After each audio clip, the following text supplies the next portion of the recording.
Eyang Cerita mempersembahkan cerita silat legendaris yang berjudul Api di Bukit Menoreh. Cerita fiksi ini berlatar belakang berdirinya Kerajaan Mataram. Selamat membaca dan mendengarkan. Bagaimana sahabat Agung Sedayu semuanya? Eyang doakan semuanya dalam keadaan sehat dan dilancarkan rezekinya. Mari kita dengarkan cerita silat legendaris. Api di Bukit Menoreh 38 Bab 3. Oh, Kerti seolah-olah baru tersadar dari lamunannya. Terbata-bata ia menjawab, "Tidak, Ki Gede. Marilah kita berangkat ke induk pasukan." Kedua kawan Kerti pun kemudian memapah Ki Gede. Kedua lengan Ki Gede melingkar di pundak kedua orang itu di kedua sisinya, sedang Kerti dengan senjata terhunus berjalan di paling depan. Mereka menyadari bahwa perjalanan yang pendek itu adalah perjalanan yang justru penuh dengan bahaya. Sejenak mereka berjalan terlatih-tatih di atas tanah berbatu cadas. Kemudian meloncati tebing-tebing kecil, menyusup gerumbul-gerumbul liar, meninggalkan sepasang batang pucang yang masih tegak menjulang tinggi, seolah-olah ingin meraih bulan yang bulat di langit dengan daun-daunnya yang bergerak-gerak seperti jari jemari yang panjang. "Bukankah Ki Gede tadi sore berangkat dengan naik kuda?" bertanya Kerti. Ki Gede mengangguk, "Ya, aku membawa seekor kuda." "Kami juga membawa kuda," berkata Kerti pula. Mereka pun segera berusaha menemukan kuda-kuda itu. Dengan hati-hati Ki Gede dipapah, didudukkannya di atas kudanya. "Aku akan duduk di belakang Ki Gede," berkata Kerti. Ki Gede tidak menjawab, tetapi ia mengangguk pula. Dipercayakannya saja dirinya yang terluka itu kepada pengawal-pengawalnya. Kerti pun kemudian duduk di belakang Ki Gede Menoreh, sedang kudanya diserahkannya kepada kawannya. Diikatkannya kendali kuda itu pada pelana kudanya sendiri, dan dengan demikian maka kuda itu akan selalu mengikutinya. Meskipun demikian, perjalanan mereka belum berarti lepas sama sekali dari bahaya. Di sepanjang perjalanan mereka akan dapat bertemu dengan sepasukan lawan. Sepasukan yang besar, atau segerombol peronda yang nganglang dari pihak Sidanti. Dengan demikian, maka mereka pun tetap berhati-hati. Setiap saat mereka harus bersiap menghadapi segala macam kemungkinan yang datang dengan tiba-tiba. Apalagi pada saat itu, Ki Argapati sedang dalam keadaan terluka cukup parah, sehingga tidak mungkin baginya untuk berbuat sesuatu, apabila mereka bertemu dengan lawan. Demikianlah, maka dalam silirnya angin malam, kuda-kuda itu berjalan tidak terlampau cepat. Menyusur jalan sempit di hutan-hutan perdu yang jarang. "Kita harus berusaha mencari jalan yang paling aman," berkata Kerti. "Kalau benar padukuhan induk sudah tidak dapat dianggap aman, maka kita harus menuju ke padesan yang lain." Argapati mengangguk perlahan. Terdengar suaranya dalam, "Aku sudah menasehatkan, kalau terpaksa mereka tidak dapat menahan diri dari arus kekuatan Sidanti, maka aku minta para keluarga mereka disingkirkan ke Patemon. Sehingga seandainya pasukan Menoreh benar-benar terdesak, aku kira mereka pun akan menyingkir ke padesan itu pula." "Baiklah, aku akan melihat padesan itu lebih dahulu," berkata salah seorang kawan Kerti. "Jangan sekarang, nanti setelah kita mendekati padesan itu. Di perjalanan setiap tenaga kami sangat diperlukan." Pengawal itu mengangguk-anggukkan kepalanya. Ia menyadari bahwa memang seharusnya ia tidak meninggalkan rombongan kecil yang parah itu. Namun belum lagi mereka terlampau jauh dari Pucang Kembar. Mereka mendengar derap kaki kuda dari arah depan.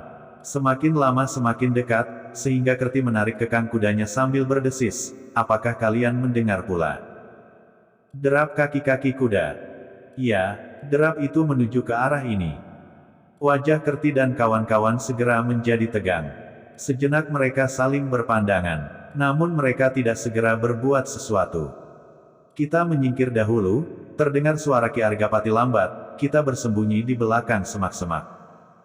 Oh, seolah-olah Kerti baru sadar dari angan-angannya.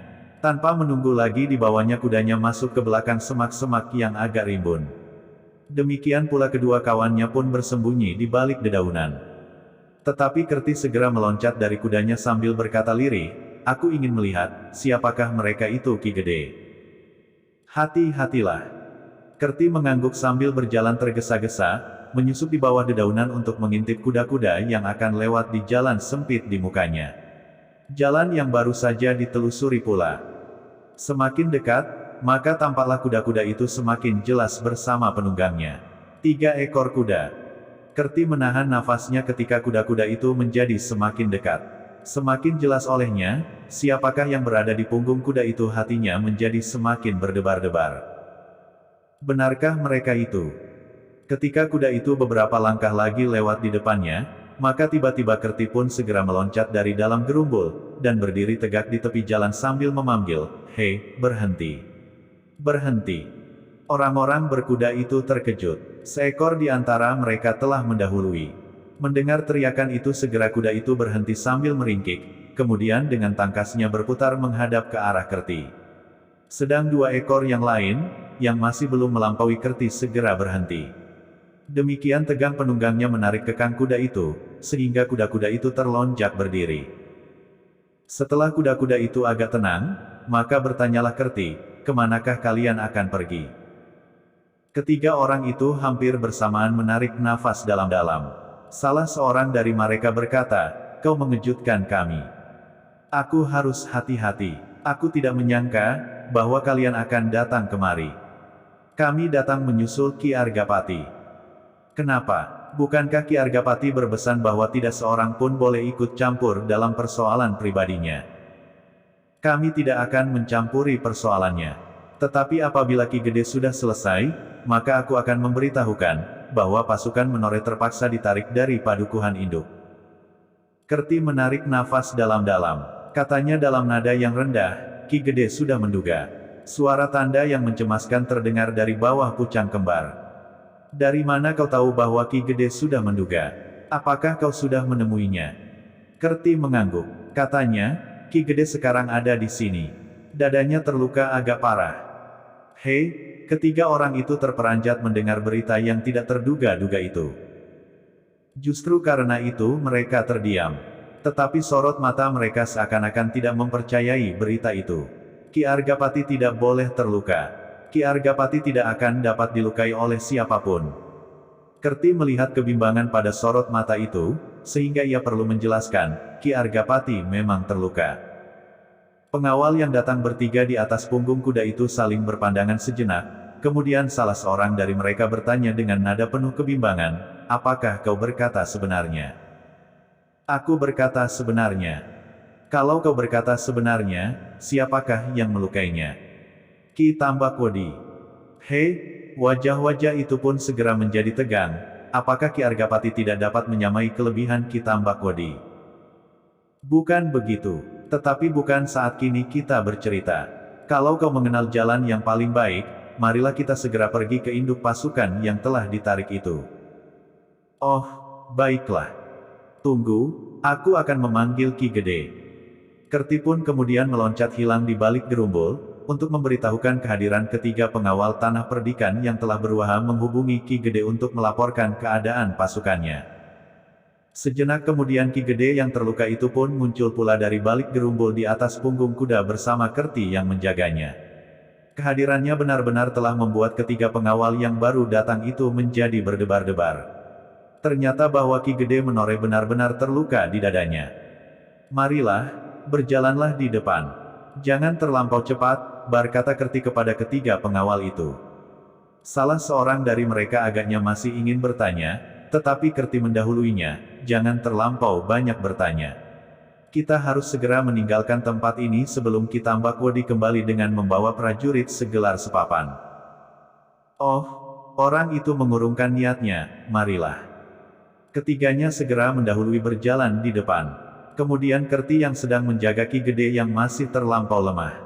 Di belakang mereka adalah kedua kawan-kawan Kerti yang telah ikut berkelahi melawan orang-orang Ki Tambakwodi.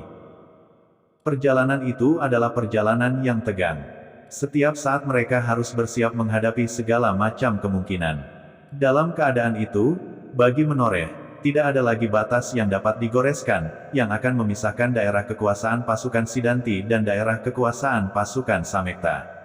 Keduanya mungkin berada di segala tempat, dan keduanya mungkin merondai segala jalan di telatah tanah perdikan menoreh.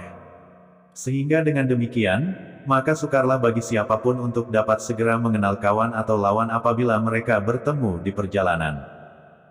Kita melingkari padukuhan Supit, berkata salah seorang dari ketiga orang yang berkuda di depan. Kemana kita akan pergi? Terdengar suara Ki Argapati. Kita akan pergi ke Karangsari, Ki Gede. Dan kita harus melingkari padukuhan Supit, supaya kita berjalan dekat dengan daerah Wurawari. Kenapa kita memilih jalan Wurawari? Bertanya Kerti. Ketiga orang yang berkuda di depan itu tidak ada yang segera menjawab. Bahkan mereka sejenak saling berpandangan. Kenapa? Desak Kerti. Belum seorang pun yang menjawab. Ternyata kediaman mereka telah menimbulkan kecurigaan pada Kerti, sehingga ia mendesak lebih keras lagi. Kenapa, hei? Apakah ada rahasia yang harus kalian sembunyikan? Tidak, tidak sama sekali. Tetapi aku ragu-ragu apakah beritaku tidak akan mengejutkan. Terutama bagi Ki Gede. Bodoh kau, bentak Kerti. Kepada siapa kau akan menyampaikan semua persoalan kalau tidak kepada Ki Gede? Tetapi Ki Gede sedang terluka. Apa bedanya? Tetapi ketiga orang itu masih tetap ragu-ragu. Meskipun mereka tidak berpaling, namun tampak bahwa mereka menjadi gelisah. Katakanlah, desis Ki Gede menoreh kemudian, apapun yang akan kau katakan, aku akan mendengarkannya. Aku tidak boleh terpengaruh oleh keadaan apapun. Adalah kewajibanku untuk mendengar semua persoalan. Yang baik, dan yang menyulitkan sekalipun. Salah seorang dari ketiga pengawal itu menarik nafas dalam-dalam. Sejenak dipandanginya wajah kedua kawannya berganti-ganti. Tetapi yang dilihatnya wajah-wajah itu masih tetap memancarkan kebimbangan hati. Katakanlah, desak Ki Gede dalam nada datar. Baiklah, Ki Gede, tetapi perkenankan aku menyampaikan penyesalan yang sedalam-dalamnya dari Kakang Samekta, Wurahasta, dan para pengawal seluruhnya. Ya, ya. Pandan Wangi belum tampak di antara para prajurit yang mengundurkan diri. Hei, betapapun juga terasa sesuatu menghentak di dada Ki Gede menoreh. Ia tidak akan terkejut dan apalagi bingung seandainya ia mendengar berita bahwa rumahnya telah menjadi karang abang, karena dibakar oleh Sidanti. Ia tidak akan tersentak sehingga nafasnya serasa terhenti, kalau ia mendengar bahwa seluruh padukuhan induk telah diduduki oleh Ki Tambakwedi. Tetapi berita yang didengarnya ini adalah, bahwa Pandan Wangi belum ada di antara para pengawal yang mengundurkan diri. Di manakah anak itu agaknya? Terdengar suara Ki Argapati dalam nada yang dalam. Karena itulah maka aku mencarinya kemari, sahut Kerti. Oh, kau keliru, potong salah seorang dari ketiga orang berkuda itu. Pandan Wangi ternyata telah menemui Kakang Samekta, bahkan ikut bertempur di medan sebelah barat. Kemudian Kakang Samekta meninggalkannya karena ia harus pergi ke medan yang baru. Ketika pasukan itu mundur, Pandan Wangi tidak ada di antara mereka. Kecemasan yang dalam telah tergores di dinding hati Ki Argapati. Pandan Wangi adalah satu-satunya keturunan yang diharapkannya dapat menyambung namanya kelak, setelah ternyata Sidanti tidak dapat diharapkannya lagi. Tetapi ternyata bahwa gadis itu hilang di peperangan. Kenapa gadis itu dapat terlepas sehingga ia sendiri terjun di dalam peperangan? Terdengar suara Ki Argapati datar. Meskipun Ki Argapati seolah-olah hanya bergumam kepada diri sendiri, namun kata-kata itu telah membuat Kerti tertunduk sambil berdesah, "Aku minta maaf Ki Gede. Bagaimana kami di rumah mencoba menahannya. Tetapi tiba-tiba saja ia telah lenyap." Ki Argapati mengangguk-anggukkan kepalanya. Katanya lemah, "Iya, tidak seorang pun dapat dipersalahkan. Anak itu mempunyai kaki untuk melangkah dan mempunyai kehendak untuk mendorong kakinya itu. Anak itu memang keras kepala." Bersambung 38 bab 4. Bagikan. Klik bagikan untuk banyak pembaca Sare ke media sosial Facebook, Twitter dan lain-lainnya. Jangan lupa subscribe dan nyalakan lonceng notifikasi. Baca jilid berikutnya. Atas perhatiannya saya ucapkan terima kasih.